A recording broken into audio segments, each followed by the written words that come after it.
My mouth is watering because I really want to jump into this. And so I'm just gonna grab this one right here. Look at that. What do y'all think? Big bite or little bite? I'm gonna take a bite. That's crunchy. Man. In this video, we're cooking chicharrones. And the first two things you need to know about this recipe is to use a skin-on pork belly. This will give you that delicious crunchy bite that's packed with flavor and tenderness when you cook it just right. Now, there's a specific process to follow for this recipe, and I'm gonna walk you through all the details step by step. First, we're gonna prep and boil our pork belly, and then we're gonna dry it off and prep our caso. That means a big old pot for deep frying. Which brings me to the second point, use a bigger caso than you think you need. You see, in this video, we're cooking these chicharrones the traditional way, which is the deep fry method. And at times, it can have a little bit of snack, crackle, and pop throughout. So again, be safe and preferably use a bigger caso. Now for a twist on this recipe, you can also grill pork belly chicharrones, which is a recipe that I have in my cookbook, CARNE. Over 100 recipes for Mexican-American cooking and Texas-style barbecue. You can get my cookbook wherever books are sold or by clicking the link in my description of this video. But today, we're deep frying. So vámonos! This is gonna be delicious after it fries, I guarantee you that. Super, super good. Oh man, look at that. Just a nice piece of meat there. Now, this particular half of the pork belly, and it's nice and fat on this side, as you can see. Over here, it's really has another big lump of meat here. This side over here is super thin. So I'm gonna go ahead and trim this so they're not too long. I'm gonna cut it right about here because this side is pretty thin. I want them to be more or less all the same size. So I'm gonna cut this end off here. This will also make a nice chicharron anyway. This has a lot more fat than meat, so this is gonna give us a little extra flavor in our pot there. And I'm gonna cut them about the thickness of the knife. That's about an inch and a quarter maybe, more or less. So we're gonna go right here from the meat side. You can cut them thinner, you can cut them thicker if you like. It's really, you know, personal preference. And I'm gonna change my mind and cut it from the fat side. Looks like that'll be a little bit easier. And we're gonna do about an inch and a quarter, more or less. They are a little easier to slice when they're super cold. I've had this one out for about 30 minutes out on the kitchen counter. It'll cook a little quicker now that it's not super ice cold. All right, we got one more here. We're gonna slice it right down the middle.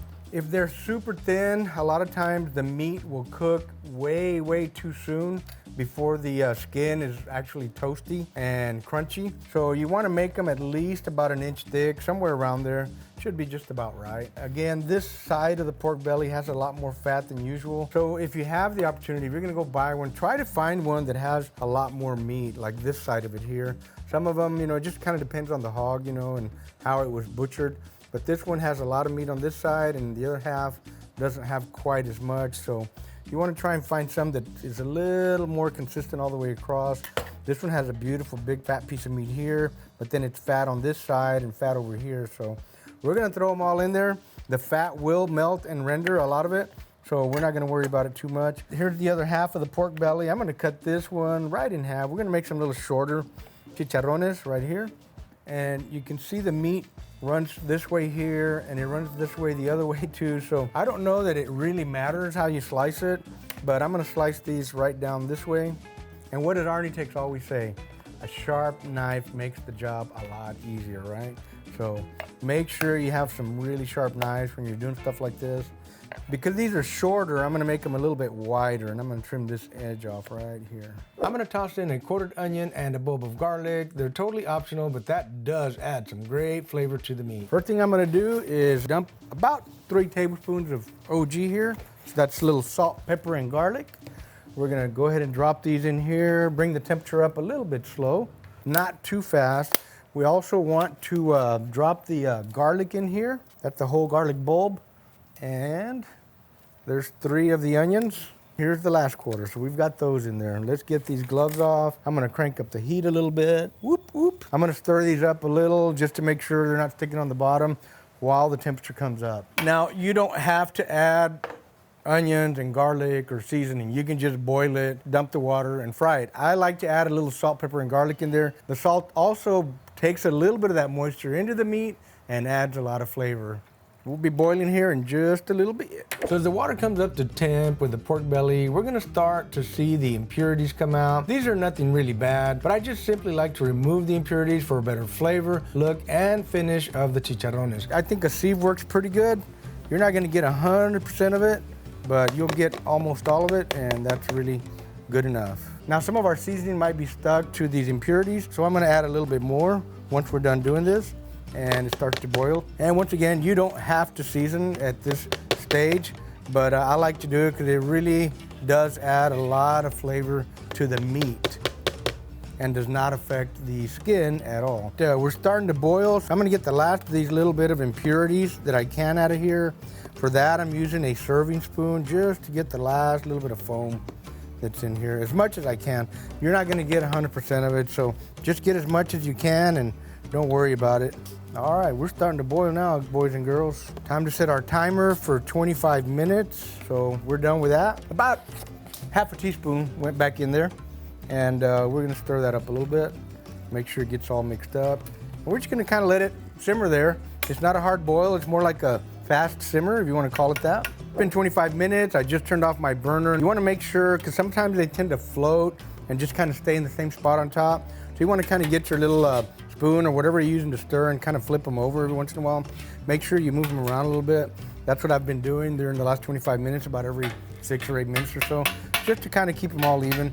By the way, this pork broth here is super, super good. I like to save some in mason jars and use it later as a broth for cooking. You can use it in stews, you can use it in your rice, you can use it in a lot of things. Now, if you're a competition cook, nah, I better not tell y'all. Okay, I will. If you're a competition cook, you can use that broth to inject your ribs, your pork butt, and then add your other stuff that you normally do in competition. But that's an amazing, delicious pork flavor. All right, I'm gonna get them in here first just to get them out. And then we're gonna arrange them and pat dry them a little bit. Alrighty. Now, if you see any little red specks in there, one thing I did, I dropped 2 teaspoons of chile piquin powder in there. Got a little bite in here. You guys know me, man. I gotta have a little kick in everything I eat. You know, you can use this broth when you make your tamal masa. You can use it for anything you do with corn masa. It works out really, really good. That's an amazing flavor. We're gonna save a couple of jars for us. That's pretty much all that I need for the next few months, probably. If you wanna make corn tortillas, put this water in your masa. Thank me later. All right, here we go. We got them all. Let me arrange them over here, start getting them dry. Now that the pork belly has been removed from the boiling pot, you're gonna wanna let that water cool off a little bit, discard the water, and clean the pot in preparation for deep frying. A good time to do all of this is while your pork belly is drying out on some paper towels. You want them pretty dry so they don't go snack, crackle, pop when you put them in the oil in a little while. You wanna make sure you dry off the skin too, much as possible. Again, like I said, it won't be 100%, but you want to get as much of that moisture off of the pork belly as you can. We got pretty much all of them dried up a little bit. Let's get a couple of paper towels and just kind of lay them up here too. And we'll lay these here so they can get dry also. One of the most asked questions while researching this recipe was, what about the oil for frying? What type should I use? It's traditional, and I recommend using manteca, aka 100% pure pork lard. We're using about 4 whole quarts here for the fry. You might need about 6 to 8 quarts if you're frying more pork belly than I am on this video. Also, 2 of the quarts were reused from a previous chicharron cook I did, hence the slightly browner color once this is all melted down. And I'm looking for about 275-ish. We're right there, 284, 286. That's right where I want to be. You can run about 300, you can run 250. Anytime you cook outside, it's eyeball. You kind of got to eyeball the meat that's in the oil or on the grill or on the griddle, depending on what you're cooking on, right? Just pay attention. If it's cooking and boiling too fast, you want to slow it down a little bit. For our fat to render properly and to get that chicharron to really crunch up, you gotta get the meat cooked, you gotta get the fat rendered. But if you get too hot, then the meat overcooks and dries out really bad. And by the time you get the skin to pop for you, then the meat's just like, you know, dried, not even beef jerky, drier than beef jerky. We don't want that today. So let's get the pork belly on, and we wanna double check, make sure these are pretty dry when we drop them in there. You're gonna hear a little bit of popping because of the water, so you don't really want the oil too hot when you drop them in there. You definitely don't wanna be at 300 plus when you're dropping these in there if they have a little bit of water, because that water is going to go snack, crackle, pop. And be very careful. You don't want to get it into your eyes. You can hear that popping right now. so I try not to look down. And this is the last piece going in. All right, so once you got them all in there, about every 10 minutes or so, 15, you want to come in and kind of move them around, flip them over a little bit. You want to make sure they don't stick to the bottom, and you want even cooking as well. So see how they're simmering real nice and even? That's about 275 degrees, 280 when we put them in there. It's going to come down a little bit, probably going to be about 240, 230. We'll even check that for now to make sure, but it will bounce back in a little bit. Yeah, see, we're at 244, 246. That's because the meat was colder than the oil. But it'll come back to 275-ish here in about 15 minutes. So don't want to turn the heat up, just let it come up on its own, let it get up to temperature, and just every once in a while you want to give these a little stir, like I said. Ideally, for an excellent finish, you want to be frying around 250 to 275 degrees. I was just a bit under, so I cranked up the heat to get to where I needed to be. Before we do, let's give it a little stir. Like I said earlier, there's a lot of eyesight, eyeballing. Whoa. Like I said, you gotta stir it and be very careful. We're not running a really hot boil. We're just kind of simmering it real carefully here at about 250 degrees, as y'all saw with the thermometer. Every once in a while, you're gonna get one of those big old pops. There's a lot of fat hanging out in there. It might have had a little bit of water in between the fat that stayed stuck. And so just be careful. If you look here closely, you can see they're starting to get a little bit of color, but it's not anywhere close to the golden brown color that we want it to be. It's gonna be another 30 minutes at least, in my opinion. So as I said earlier, you kind of have to eyeball it, make sure that you know where you're at.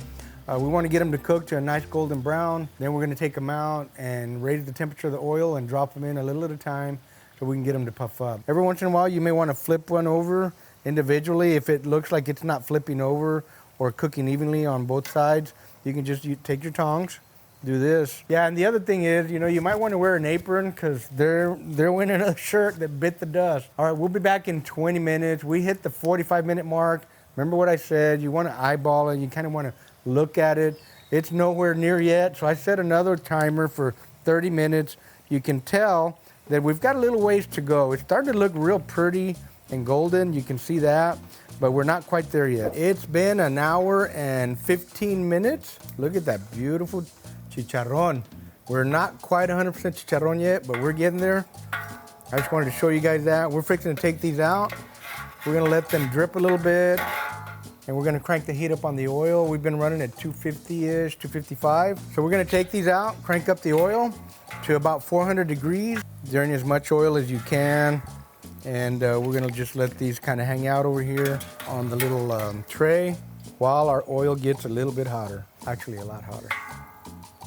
And there you have it, friends. We've got them all out. I'm gonna crank up the heat to 350 degrees. That's right around the smoke point of lard. I think it can go a little bit higher than that. You wanna be right at the edge of the smoke point when you drop them back in here. Stay tuned, because it's fixing to get really exciting. We're gonna hear a whole lot of popping going on. We are sitting at 378 degrees. I don't know if the camera picks that up, but that's perfect for me. So let's go ahead and drop some of these chicharrones in there. And we gotta watch them like a hawk, because it's only about 5 minutes, and some of them sometimes will pop. So you wanna stir them a little bit. We want them to puff. That's what we're looking for right now. Ooh, they're coming. We set our timer for 5 minutes. It's about 5-6 minutes. Sometimes it just kind of really depends on the actual pork belly. Some get done a minute or two later, some get done a minute or two earlier. All right, I like to take my big spatula and kind of push them down under the oil, make sure that they get all the heat on the whole skin so that it pops nice and even. And they don't always come out exactly perfect, but you want a nice puff in there. You can see here where I held that one down. See how it puffed up really nice there? All right, let's push a couple of the other ones down for a few seconds. We're gonna stir them around a little bit. Ooh, it's smoking. I'm gonna turn the heat back down a little bit. That was a little too hot. They're looking nice, really nice. They have to be in the oil to puff, so you wanna make sure you press some of them down, stir them around a little bit, make sure that, they all have an equal opportunity to puff. And some will be done a little sooner than the others, so once they're done, you do wanna go ahead and pull them out. Like this one right here looks really, really nice to me. I'm pulling this one because it's done. This one looks good. Look at that beauty, gorgeous. This one looks like it needs a little bit more. How about this guy right here? This guy looks done. Look at that, beautiful golden color there. A little bit puffy. These are all done. We're done, friends. I'm gonna turn off the heat, pull the rest of them out, All right, friends, we got all of our chicharrones puffed up. We're gonna finish up this video right over here. Stay with me. All right. We've got our chicharrones totally and completely done. Look how beautiful they puffed up. You know, it's more or less a 2-hour cook, start to finish, but man, it's worth it for sure. Patience rewards you with some amazing and delicious chicharrones. This is really some of the best ones I've ever made, I think. My mouth is watering because I really want to jump into this. And so I'm just gonna grab this one right here. That's the biggest one. I'm hungry, can you tell? Look at that. That's a big one, man. What do y'all think? Big bite or little bite? I'm gonna take a bite. Oh man, that's crunchy. Man, super delicious. I don't even want to stop eating. The crunch, super good. The flavor of the meat, super good. Who doesn't love bacon? Pork belly is bacon. It's excellent. And when you add that little crunch, it just, man, it's a few levels high. It's just amazing. Super great. Friends, again, I hope you guys enjoyed this video. It got a little poppy on me, you know, so I had to change my shirt to finish it out. Don't forget my cookbook, Arnie Tex, 104 recipes of Mexican-American cooking, and also Texas-style barbecue, the way we do it here in Texas. South Texas especially. Friends, make sure you get you one. Get one for a friend or a family member. You'll thank me later, I promise. Thanks for watching, friends. Keep the smoke light. In this case, keep the oil hot. See you later on the next one. Boom! Boom! This is so good, honey. You need to come get you some. Cut.